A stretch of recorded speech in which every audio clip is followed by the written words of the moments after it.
반갑습니다. 예. 지난 시간에는 신수 스님이 오조 홍인 스님께서 깨달음이 있는 사람은 전부 개송을 전부 바쳐라.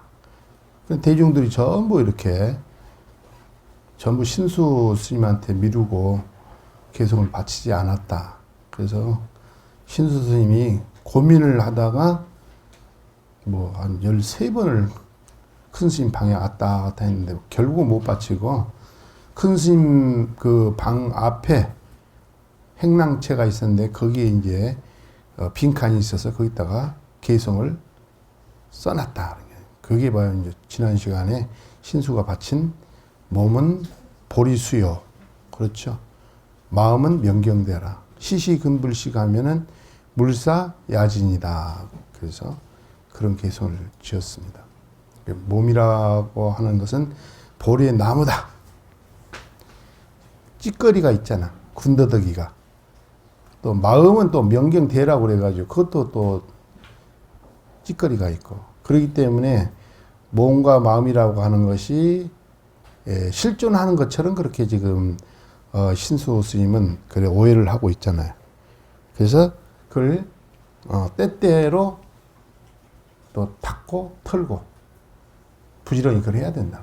그래야만이 때가 이제 끼지 못하게 이렇게 해야 된다. 그런 시를 썼는데 지난 시간에 그 이제 열애선이다 그랬거든요. 원래 부처님 경전이나 이런 데는 전부 수성성불이야.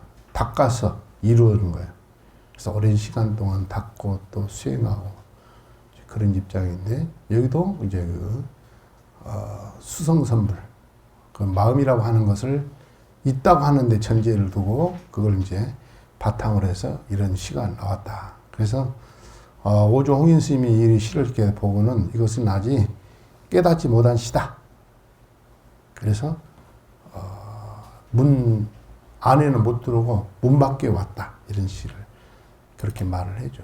그래서 이제 그러나 그 대중들한테 이 시를 의지해서 수행을 하면은 무량한 공덕이고 업장도 소멸된다. 그런 분부를 내리셨어요. 그래서 이제 오늘 우리가 공부할 것은 오조 홍인 스님이 또 개송을 지으라고 하는데 신수 스님이 그 개송을 짓고 그 잘못된 부분에 대해서 노행자 해능이 이제 자기도 한번 개송을 지어보겠다고 하는 개송을 바치는 그 장면이 나와요. 이게 서로 깨달음에 그래서 이게 이제 차이가 어떻게 나는가에 대해서 제가 여러분들한테 말씀을 드리도록 하겠습니다. 그래서 신수가 생각한 그 마음이라고 하는 것 이것은 어떤 실존적인 것이 있는 걸로 생각해서 그렇기 때문에 털어야 되고 닦아야 되고 그렇게 이제 반 거고 노행자가 깨달은 것은 뭐 그게 없다. 몸도 실체가 없는 것이고 마음이라고 하는 것은 대라고 명경이라고 하는 대라고 하는 것도 없는 것이고 그 속에는 원래 한 물건도 없다. 근데 어느 곳에 그걸 뭐 털고 닦을 게 뭐가 있겠느냐. 하처의 야진이야 이런 시를 짓잖아요. 상당히 그 이건 조사선이라고 제가 말씀드렸습니다. 신수가 말한 것은 열애선의 입장. 그 다음에 노행자, 해능이 개송을 말한 것은 조사선의 입장이다. 이런 말씀을 여러분들한테 드렸습니다. 그래서 오늘은 지난 시간에 이어서 올해 해능 스님이 개송을 짓고 바치는 그런 장면에 대해서 강의를 해보도록 하겠습니다. 그러면은 그 35페이지에 그 밑에서 한 7번째 줄부터 한번 읽어보도록 하겠습니다. 신수 스님은 큰 스님께 절을 하고 물러났다. 하지만 며칠이 지나도 다 짓지 못하였다. 아찔한 마음에 불안해서 꿈속에서 사는 것과 같이 앉거나 서거나 즐겁지가 않았다. 해능이 신수의 개송을 듣다. 그렇게 이틀이 흘렀다. 어린 스님이 방앗간을 지나가면서 신수의 개송을 소리 높여 외웠다. 나는 이 개송을 듣고 아직 본디 성품을 보지 못했다는 것을 알았다. 내가 큰 스님의 가르침을 받지 못했어도 벌써 큰 뜻을 알았기 때문이다. 자, 거기를 강의를 하도록 하겠습니다. 그래서 이제 우리 본심을 몰랐다는 거지, 신수 개송은. 문 밖에 있다. 이렇게 꾸지람을 했죠. 그러면서 이제 신수를 불러다가 이 개송은 너희가 진 것이 아니냐, 이렇게 반문을 하고. 근데 본성이 불생불멸한데 너는 그 불생불멸한 걸 몰랐구나. 그래서 너는 개송을 다시 지어서 바치라고 했는데 그때부터 다시 지으려고 하니까 생각만 많고 정신이 혼미한 거예요. 그래서 결국은 며칠 동안 그렇게 생각을 했어도 그걸 짓지 못했다. 그런 신수가 이제 오조 스님을 예를 하고 밖으로 나왔다는 거지. 또 우경수일에서 며칠 지나서 작계불성이다. 개 짓는 것을, 개송 짓는 것을 이루지 못해서 심중이 황홀했다. 정신과 생각이 또 불안하고. 그래서 마치 꿈속에와 같이 가거나 앉거나 즐겁지가 않았다. 그랬다는 거지. 한번 태죄를 맞았으니까 신수 입장에서는 좀 마음이 불안했겠죠. 그죠? 그 이제 다음 양일에 이제 하루 이틀 사이에 그 개송을 애우고 다니는 그 동자 스님이 있었어. 그 동자 스님이 애우고 지나가는데, 방앗간을 지나가는데 마침 그 신수 스님이 벽에다 써놓은 그 개송을 애우고 다니는 거예요. 그러니까는 해능이 한번 딱 들어보고는 뭐라고 알았느냐 하면은 이 개송은 아직 본성을 보지 못했다. 그렇게 이제 듣자마자 그렇게 딱 마음이 들어왔다는 거지. 그 자기는 한문도 모르고 아무것도 모르잖아요. 일자 무식이었잖아요. 근데 바로 그렇게 알았다는 거지. 그 교수를 누구한테 받은 것도 아닌데 벌써 이제 대의를 알았다. 우리가 예전에 그 출가하기 전에 나무 팔고 난 뒤에 그 응무소주 이생계심을 들었다고 그랬죠. 그것을 이제 깨달은 거예요. 노행자가. 근데 이제 신수 스님이 개송 지은 것은 뭔가 이렇게 잘못됐다는 거예요. 찌꺼리가 남아있잖아. 몸이라고 하는 찌꺼리, 마음이라고 하는 찌꺼리, 이런 게 남아있잖아. 근데 이제 대부분 응무소주 할 때 중생은 맨날 주하는 거예요. 무엇에 주하는 거예요. 붙들리는 거예요. 이렇게. 집착하고 붙들리고 매이고 애착하고 탐착하고 이게 중생이야. 그래서 이제 그 반대가 주할 바가 없는 거야. 보살은, 수행자는 주하는 바가 없는 거야. 경계에 끄달리지 않는다, 이런 뜻이에요. 경계에 끄달리지 아니하고 이생기심, 마음을 일으켜서 우리 삶을 산다네. 이생기심이라고 하는 그 마음을 일으킨다는 것은 전제 조건으로 주함이 없는 것을 바탕에 깔고 있는 거죠. 그렇죠? 그게 보살 마음이다, 이 말이지. 근데 중생들은 어때요? 맨날 처체에 주해. 보는 데 주하고, 듣는 데 주하고, 냄새 맡는 데 주하고, 맛보는 데 주하고, 몸에 집착하고, 이렇게. 경계에 끝없이. 근데 100이면 100 다 그래. 보살도, 큰 스님도 경계를 보면은 마음을 일어나지만 본래 청정한 자리로 바로 돌아가. 주함이 없는 그 자리. 본성 청정한 자리. 이게 이제 그 해능이 깨달은 거 있잖아요. 그 객스님만 그 건강경 있는 소리를 듣고. 그래서 이제 뒷장을 37페이지를 한번 넘어가요. 그래서 이제 그 개송을 듣고 그걸 이제 한번 또 읽어봅시다. 마침내 어린 스님에게 물었다. 해능, 애우고 있는 것이 어떤 개송입니까? 동, 시골에서 오신 분이라 아직 모르고 있는 이것은 큰 스님께서 세상 사람들에게 태어나고 죽는 문제는 가장 큰 일이다. 가사와 바로로서 법을 전하려고 하니 모든 대중들을 개송을 지어 나에게 가져와라. 큰 뜻을 깨쳤다면 가사와 바로로서 법을 전하여 육조의 사물이라고 말씀하셨다. 신수 스님이 남쪽 복도벽에 써놓은 무상계를 개송을 입니다. 큰 스님께서 모든 대중에게 이 개송을 읽고 애우게 하시니 괴로움이 가득 찬 악이 축생 지옥길에 떨어지지 않게 하리라는 뜻이지요. 거기까지 그래서 이제 신수 스님이 개성을 애우고 다닌다. 그 동자가 말했다는 거예요. 마침 그 노행자가 방화를 짓고 있는데 지나가다가 그랬다는 거야. 그 동자가 뭐라고 하냐면은 너는 이 참 관료라고 그래. 관료. 오랑캐라고 그랬죠. 관료가 오랑캐 부지하다. 참 어리석은 사람이다. 이렇게 말하면서 오조 홍인 스님께서 말씀을 하시기를 세상 사람들은 생사의 일이 큰데 생사를 해탈을 해야 되잖아요. 불교는 생사 해탈이라니까. 부처님도 뭐 동문, 남문, 서문, 북문 해가지고 노인 만나고 또 병든 자 만나고 죽은 사람 만나고 수행자 만나고 이런 식으로 해서 우리가 살고 있는 세계는 자기는 왕자니까 괴로움이 없는 줄 알았더니 세상 사람들은 생로병사가 있다. 그 문제에 고민하고 그걸 해결해서 출가해서 6년 고행하고 보리수화에서 깨달은 내용이 뭐였다고요? 불생불멸을 깨달은 거예요. 깨달아 보니까 우리 본성은 생사가 없는데 중생들이 어리석게도 생사 없는 속에서도 마음을 그냥 집착하고 주하고 탐착해서 그냥 괴로움을 받고 윤회하고 그렇다는 거지. 그게 이제 생사대사잖아. 나고 죽는 문제가 이 가장 큰 문제라. 생사사대라고 그러죠? 그래가지고는 이제 이 일이 가장 큰데 그 사람들은 복 짓는 일만 하고 그냥 어영부영 절에서 공양이나 축내고 사는 것만 열심히 하지 그런 걸 안 하니까 이 문제에 대해서 좀 해결이 있는 사람은 나의 의법이잖아.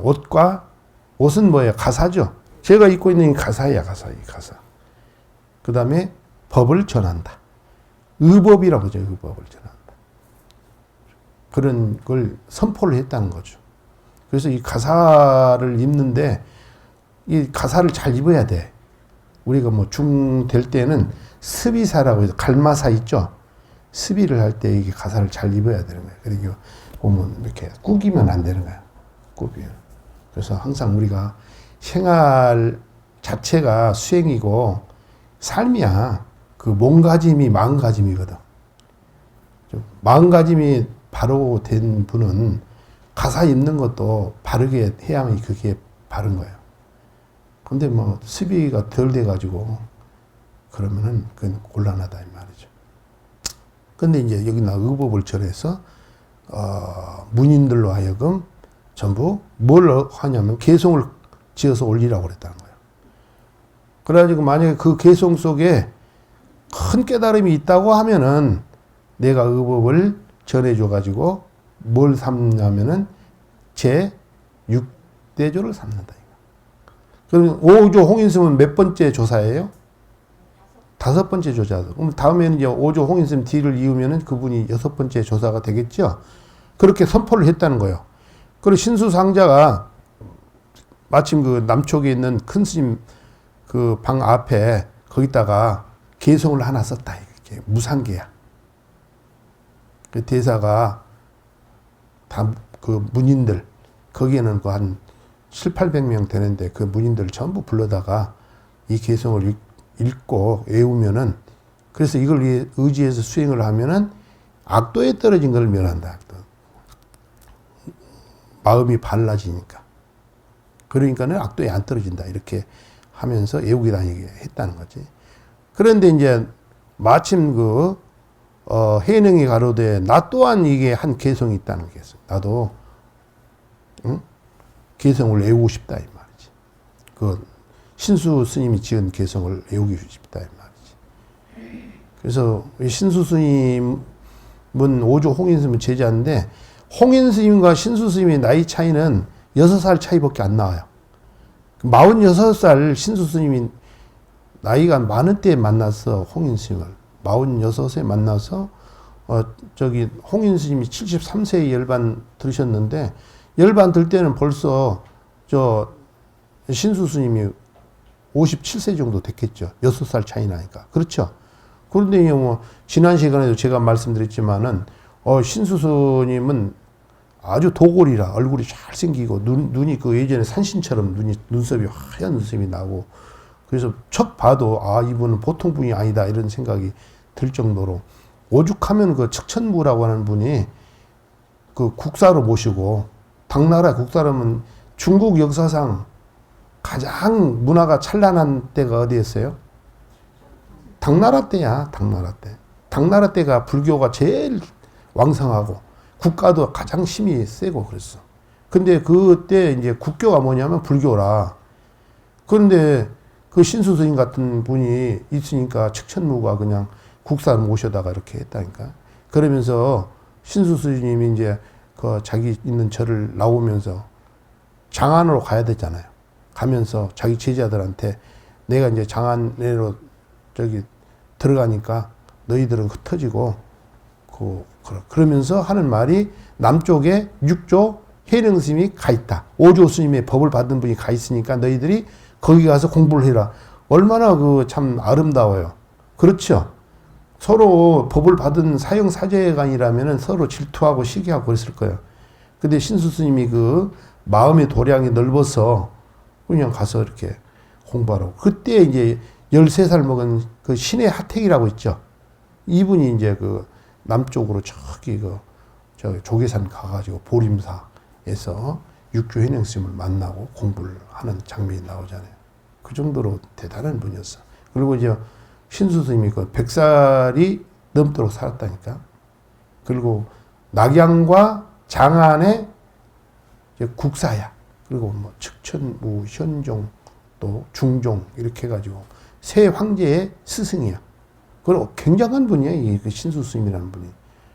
그러니까는 그런 좀 오조 홍인 스님을 잘 모셨다고 그랬는지 몰라도 원래 신수 스님이 출가하기 전에도 사서오경, 장자, 노자 이렇게 유교 경전에 아주 특별하게 공부를 잘하신 분이었어요. 근데 불교도 잘할 수밖에 없지. 근데 한 가지 부족한 것은 뭐냐면은 깨달음을 얻었다 못 얻었다. 깨달음을 얻지 못했다는 거지. 그게 하나의 단점일 뿐이지. 스님이 자기 제자들을 그 오조 홍인 스님이 법을 노행자 그 해능한테 전해줬으니까 너희들이 남쪽에 가서 혹시 가서 그 스님을 스승을 하고 이렇게 하라고 그렇게 추천을 해 줄 수 있겠어요? 그 쉬운 일이 아니거든. 근데 그렇게 하셨다는 거지.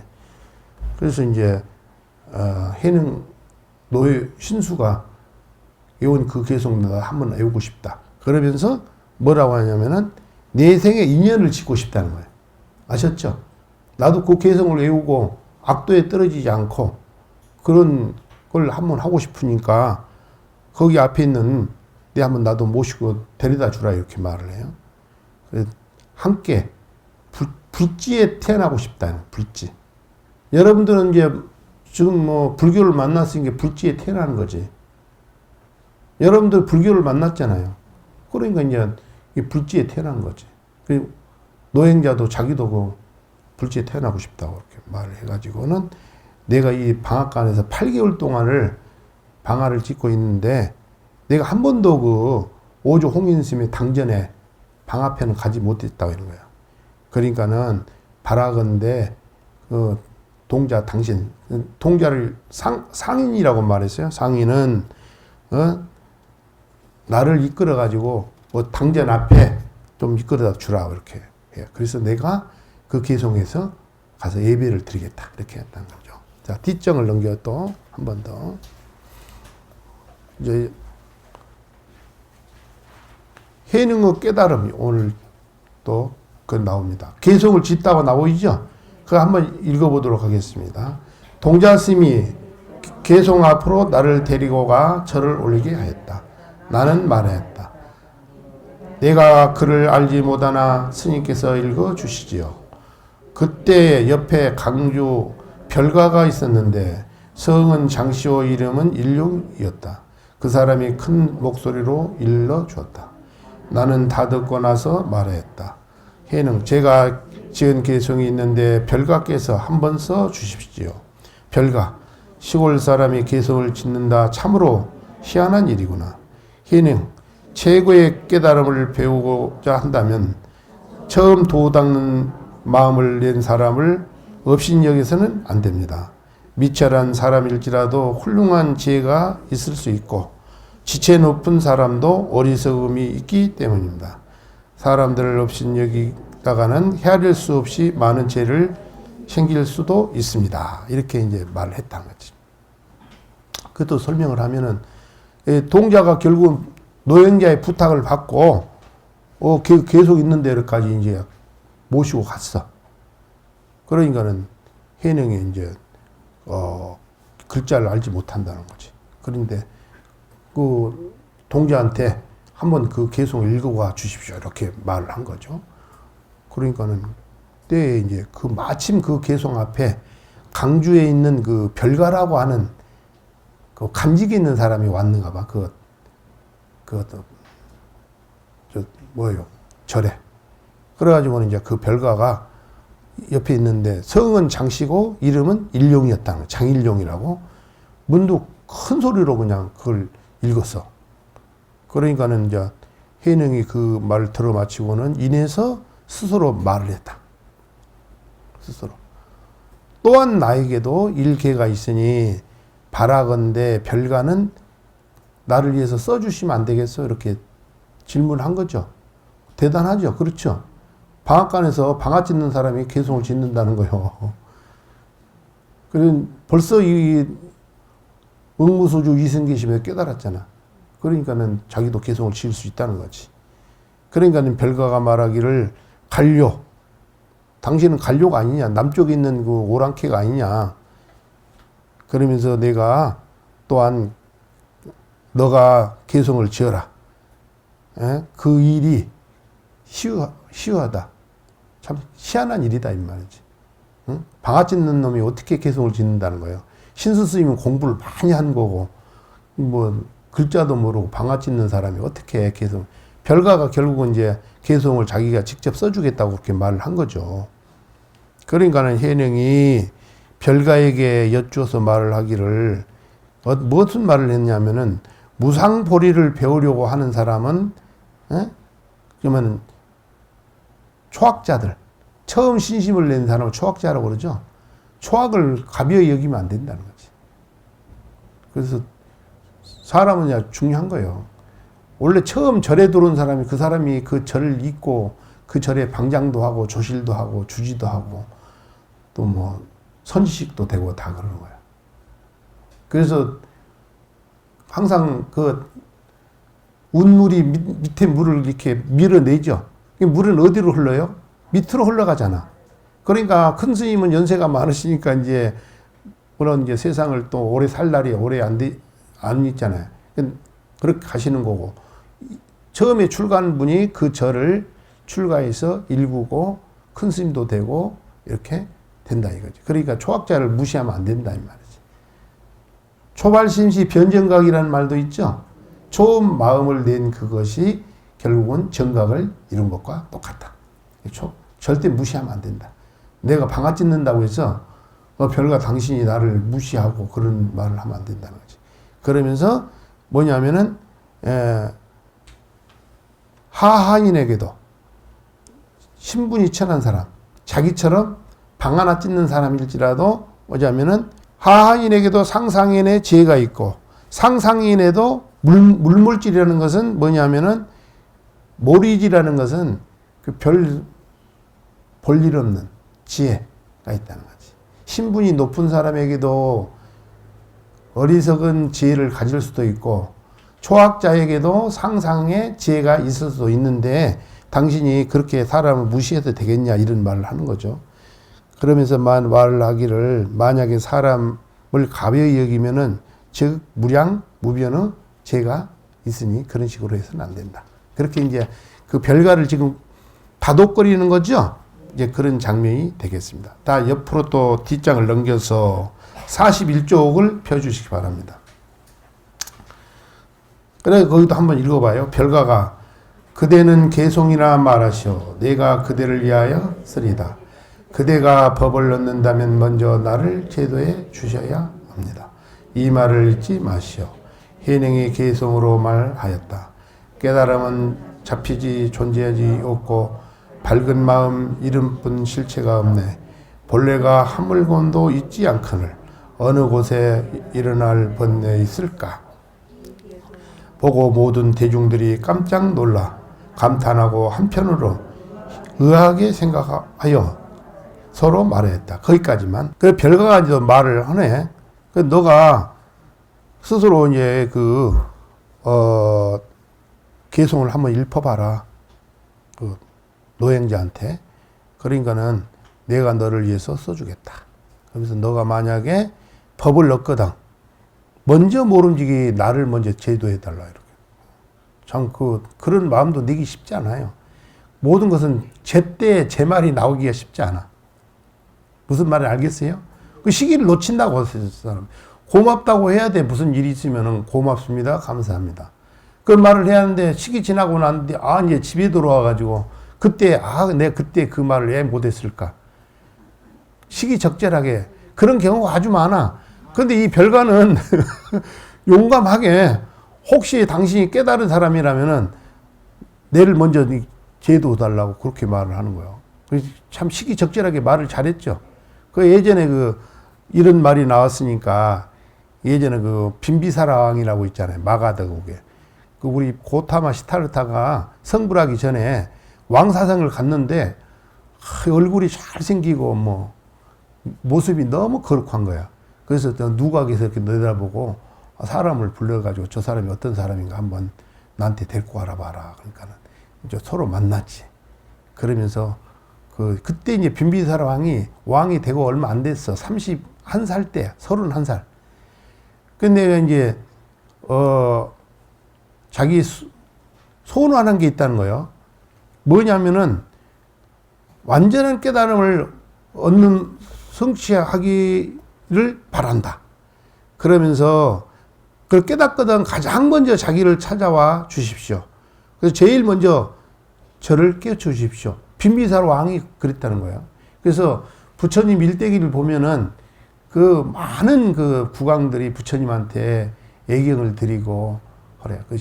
그때 16국왕이 전부 부처님의 그걸 굉장히 좋아했어. 그리고 법문 듣기를 좋아하고.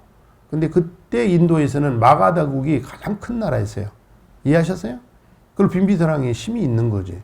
근데 이제 고타마 시타르타 시대일 때 만나서 내가 당신한테 이 왕위를 국가를 나누어 줄 테니까 당신이 다스리시오 하니까는 고타마 시타르타가 제가 카필라국의 국왕의 아들인데 가만히 있어도 왕이 될 사람인데 그것도 버리고 왔는데 와서 내가 국왕을 한다고 말이 됩니까?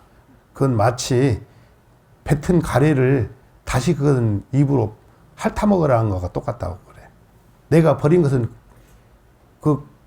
카필라국의 왕이 될 수 있는 자리도 버리고 출가했는데 다시 왕이 되라는 말은 맞지 않다고. 그러니까 이제 빈비사랑이 당신이 혹시 깨달음을 얻으면 나를 제일 먼저 와서 찾아서 깨우쳐주고 법문을 설해 주십시오. 이렇게 한 거지. 그런 장면이 나오잖아요. 그때 빈비사라 왕이 진심으로 말한 거지. 근데 그때 왕이 또 그 말을 하기도 쉽지 않은 거야, 사실은. 이해하셨어요? 그런 말을 하기가 쉽지 않는 거라고. 근데 여기도 지금 별가가 노행자한테 당신이 혹시 깨달음을 얻으면 나를 먼저 이렇게 해달라고 말을 하잖아요. 그리고 이제 6년 고행해가지고 부처님이 성불하고 난 뒤에 제일 먼저 간 나라가 어디예요? 마가다국이야. 그래도 우르빌라 카사파, 나디 가사파, 가야 가사파에 1000명 대중들 가서 제도를 하고 제도를 했잖아요. 그래가지고는 1000명의 대중을 이끌고 상두상에서 이게 불선 법문을 하고 마가다국으로 들어간 거. 빈비사라 왕사성 있잖아요. 가는 거지. 그래가지고는 왕사성 들어가는데 그때 이제 국왕이 다 내린 거예요. 근데 우리빌라 카샤파는 빈비사라 왕이 믿는 종교 지도자야. 자기가 모시는 분이야. 나이도 한 20살 가까이 돼가지고. 그런데도 젊은 사람이 앞에 오고 연세 많은 분이 자기 스승이 뒤에 오니까 의심을 했어. 앞에 오는 분이 누구 동자일까 어째까. 그런데 부처님인 거지. 그러면서 그 눈치를 보고 우리비라 카사파가 부처님한테 절을 하고 저의 스승입니다 이렇게 하죠. 장면이 나오죠. 그러니까는 거기서 깜짝 놀래가지고 이제 하는 장면이 나옵니다. 부처님은 당당하게 그 1000명의 대중을 데리고 빈비사랑이 약속했던 자기를 제일 먼저 깨우쳐 달라고 하는 그 약속을 지키기 위해서 왕사성에 들어가서 이렇게 공양을 대접받고 하는 장면이 나옵니다. 그러면서 고백을 해. 그 빈비사랑이 뭐라고 고백하냐면은 내가 내 평생에 5가지 소원이 있는데 첫째는 국왕이 되는 것이다. 국왕이 됐죠. 그 다음에 두 번째는 왕이 됐을 때 자기가 다스리는 이 마가다 국가에 부처님 오시는 거다. 두 번째 소원이야. 세 번째는 뭐냐? 그 부처님을 섬기고 받들기를 그런 것을 제가 얻는 것. 받들어 모시는 것. 그 다음에 네 번째는 부처님의 설법을 제가 직접 듣는 것. 왕이. 다섯 번째는 뭐냐? 부처님의 설법을 듣고 제가 이해하고 깨달음을 얻는 것이다. 근데 5가지 소원이 다 이루어졌다는 거예요. 빈비사라 왕이. 왕이 고백을 해. 불교는 당당한 거예요. 그러면 부처님 제자들은 부처님이 당당하면 그 제자도 당당해야 돼. 종교가 무엇입니까? 잘 모르겠습니다. 소리가 그냥 들어가.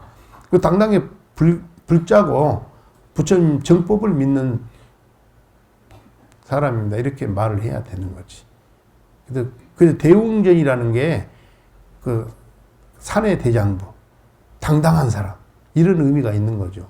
그 빈비사랑도 부처님한테 이렇게 5가지 소원을 이야기하고 자기가 성취했다고 그렇게 기뻐하는 장면이 좀 그림처럼 그려지잖아요. 그게 불교야. 그래서 이제 그 부처님께서 뭐라고 말을 하냐면은 부처님께 저는 5가지 소원을 모두 이루었습니다. 나중에 공양이 끝나고 그래서 당신의 법이 너무도 거룩하고 훌륭합니다. 저를 제자로 기억해 주십시오. 제자라고 하라는 거야. 스승을 모시겠다는 거지. 대단하죠? 이거 왕이 돼가지고 고백하기 쉽지 않는 거예요, 그게. 그러면 목숨을 다하는 날까지 의지하고 삼보를 받들겠습니다. 그러면서 하는 말이 내가 내일 아침에 비구들과 함께 저의 공양을 받으십시오. 제자의 공양을 받으십시오. 그렇게 이 불교는 어때요? 이 부처님과 또 일반 신도들과 만나는데 가장 큰 매개체가 뭐냐면은 공양 올리는 거예요. 이해하셨죠? 그래서 그 금강경에도 나오잖아. 밥때가 돼가지고 사위성에 들어가서 공양을 비르시고 밥을 공양을 드시고 자리를 깔고 자리에 부자이자 하셨다. 그런 말이 나와야 안 나와요. 이 공양이라는 의미가 굉장히 중요한 거라. 신도와 스님 간에, 부처님과 국왕 간에 이 관계를 설정하는데 이 공양이라고 하는 매개체를 통해서 밥을 먹으면서 이야기하면은 안 풀어질 것도 잘 풀어진대. 그래서 이제 우리 국왕도 그런 걸 한 거예요. 국왕도. 얼마나 부처님이 공경스러웠으면 했겠어요. 그래, 공양 후에 이제 부처님이 법문을 하는데, 보시 많이 해라. 그 말에. 보시를 많이 하면 탐욕심이 없어진대. 아셨어요? 탐욕심. 또 뭘 하냐면은, 인욕을 해라, 인욕. 인욕하면은 썩내는 것이 줄어든대. 참을 줄 알아야 돼. 그래서 부처님은 과거 전생에 그 인욕보살이었어. 인욕바라밀을 아주 제일 잘하시는 거예요. 또 부처님은 깨달으신 분이잖아요. 제일 바라밀, 인욕바라밀. 금강에 나오죠. 그래서 부처님의 상징적인 것은 잘 참아내셨다는 거예요. 그래서 성불을 하실 수 있었다. 이런 말씀이 있어요. 그 다음에 이제 세 번째 뭐냐면 선행이죠, 선행. 좋은 일 많이 하면은 뭐가 되냐면은 이제 어리석음이 없어진대. 그래서 보시하러 하고 인욕하고 선행하고 불교 3가지야. 그 탐진지 삼독을 그걸 없앨 수 있는 것, 업장을 없앨 수 있는 것, 그 하는 거야 그렇게. 그래서 이제 그 빈비사라 왕이 부처님을 자기 왕궁의 초청에다가 법문 듣고 하는 광경이 나오지 않습니까? 일단은 핵심을 잘 찔러야 돼. 그때 뭐 36살 정도밖에 안 됐잖아. 성불하고 얼마 안 됐잖아. 그 나이에 가서 그냥 국왕을 만나서 국왕을 자기 신도로 만들고 제자로 한다 하고 제가 공양을 드리고 삼보를 잘 모시겠다고 그런 약속을 받아낸다는 것이 쉬운 얘기. 부처님이 그 안에 그 뭐랄까 확실한 진리가 있다 없다. 있다 없다. 당신이 당당하고 확실한 진리가 있으니까 국왕도 당당하게 만나고 그분한테 기도 받고 하는 거지. 그게 불교야. 근데 우리 불자들도 마찬가지예요. 당당하게 사는 거예요. 근데 지금 별가가 노행자한테 그렇게 당신이 깨닫거든 자기를 먼저 제도해달라고 이렇게 약속을 하잖아요. 근데 요즘 그런 사람은 잘 없는 것 같아요. 저를 좀 깨닫게 해주십시오. 근데 이런 불교닥에 오시는 것만 해도 이거 훌륭한 거야. 아주 이 골수 불자들에 선우정사 불교대에 오신 분들이 그랬다는 거야. 그래가지고는 이제 개성을 이제 거기다 이제 부르는 거지. 보리본무수. 보리는 본래 나무가 없다. 그러니까 신수는 몸은 보리수와 같다고 그랬죠. 근데 이제 우리 해능은 보리라고 하는 것은 나무라 할 것도 없다. 그 다음에 명경 또한 대가 아니다 그러죠. 명경 역비대라고 그랬죠. 역비대. 그러면 다시 말해서 신수는 몸은 보리수 또 마음은 명경대라고 하는 찌꺼리가 있어 없어? 있는 거지. 있다는데 지금 이렇게 있잖아. 그렇게 있기 때문에 닦아야 되고 털어야 되고. 근데 이제 우리 노행자는 개성 속에 있는 거기 신수 스님 개성을 뭔가 잘못된 부분을 지적해서 지금 찍은 거죠. 보리라고 하는 몸 그거 실체 없는 거야. 또 마음이라는 거 그 대도 없고 실체가 없는 거야. 그러면 세 번째 구가 핵심이야. 본래 무일물. 본래 한 물건도 없다 이 말이지. 그래도 금강경에 보면 여러분들이 그 구경 무아분이라고 있죠. 17분 있죠. 구경에 무하다는 구경에. 무하다. 우주가 그래 우주가. 우리 몸과 마음과 우리가 살고 있는 세계가 원래 구경에 무아야. 그게 이제 법계라고 그래. 뭐 법계 청정 그러는데 무아가 청정이고 그래. 이게 다시 말해서 법계가 청정이고 청정이 법계야. 우리 살고 있는 이 수많은 은하계가 한량도 없는데 그 모든 세계가 그 바탕이 구경무아라는 거야. 근데 다시 말해 반야신경에 오면 뭐라고 해? 구경무아인데 반야신경에는 구경열반이라고 돼. 구경무아가 구경열반이요 이게. 근데 그 구경무아 구경열반이 저 멀리 있는 게 아니라 어디 있다고? 내가 지금 머물고 있는 이 자리에 함께 와 있는 거야. 예? 그게 뭐 자연 현상이라고 그러거든요. 우리 성가에서는. 모든 게 자연적으로 다 그렇게 이루어져 있다 이거지. 그러니까는 부처님이 먼 데서 있는 것을 진리를 깨달은 게 아니라 당신을 깨달은 거라니까.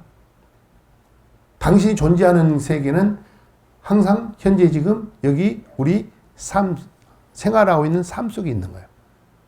이 불교가 그런 거예요.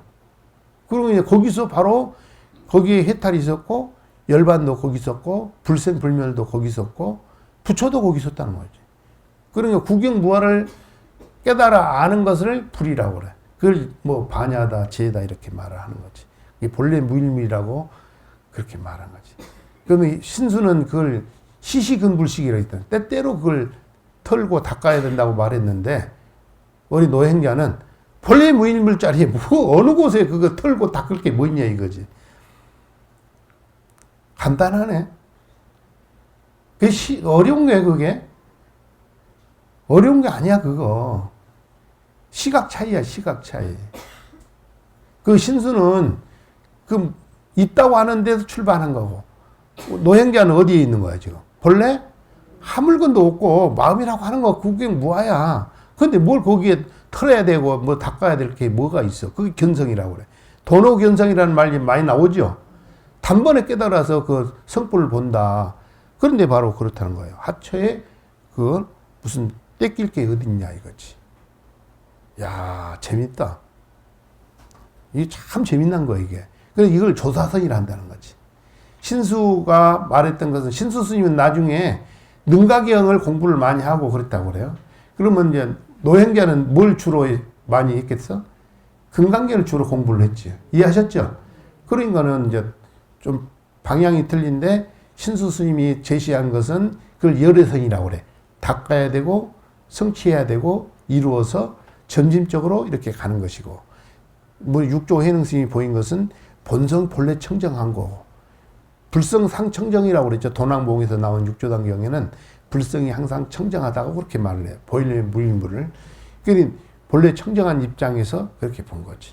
근데 이 공이라고 하는 의미가 뒤에 나옵니다. 이제 다음 시간에 공부를 할 부분이지만은 공을 이해하는데 단번에 이해하는 거야. 그걸 돈이라고 그래. 그래서 돈이나 그 다음에 공이나 마음이라는 것은 이게 한꺼번에 있는 거예요. 이게 한꺼번에. 마음이 바로 돈이고 공이고 그런 거예요.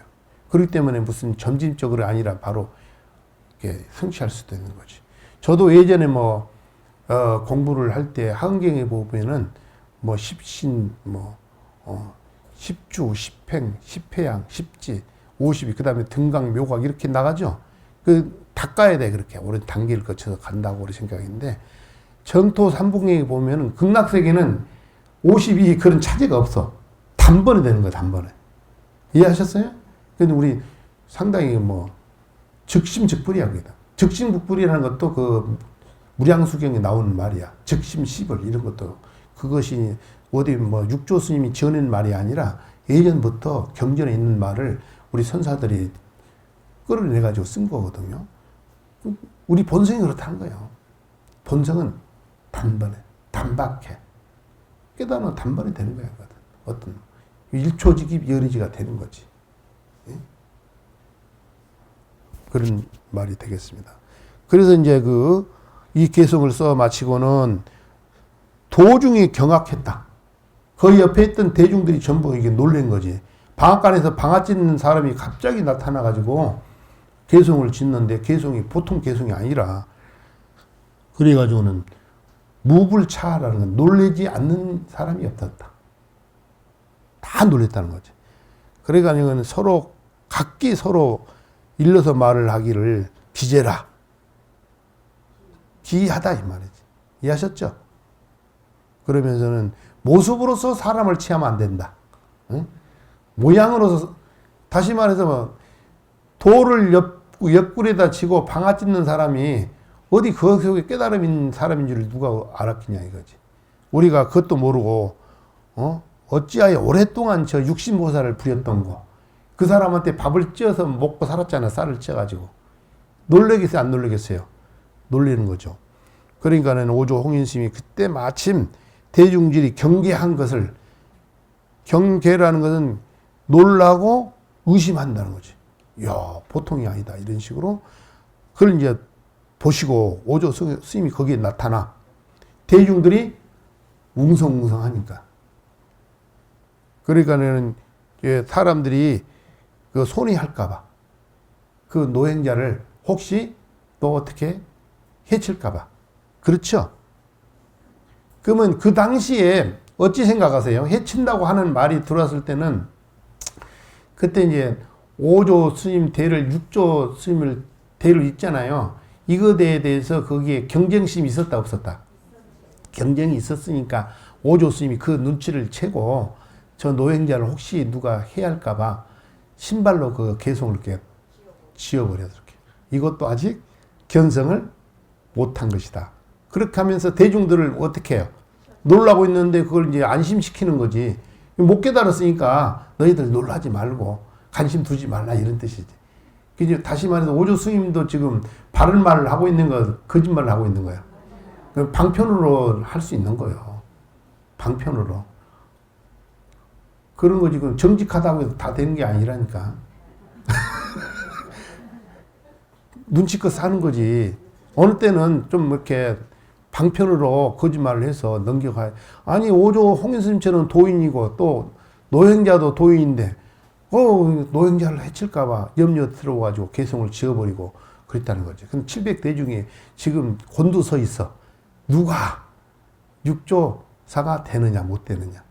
그러니까는 관심이 많고 승부욕. 제가 말씀드렸잖아요. 인도인들은 승부욕이 온순한데 중국인들은 좀 승부욕이 강해. 역사가 그렇잖아요. 전쟁을 많이 하고. 그런 속에서 탄생된 게 중국이야. 당나라가 생긴 것도 618년이잖아요, 이건. 그럼 지금 와가지고 한 600 몇십 년 됐는데, 그렇게 했다는 거예요. 그러니 얼마나 우리 노행자가 얼마나 힘들었겠어. 오조 스님이 그랬다는 거지. 그래, 중인들이 모두 의심을 끊게 했다는 거지. 이해하셨죠? 네. 그래서 불교는 바로 그렇다. 오늘 이 시간은 이것으로 마치도록 하겠습니다. 감사합니다.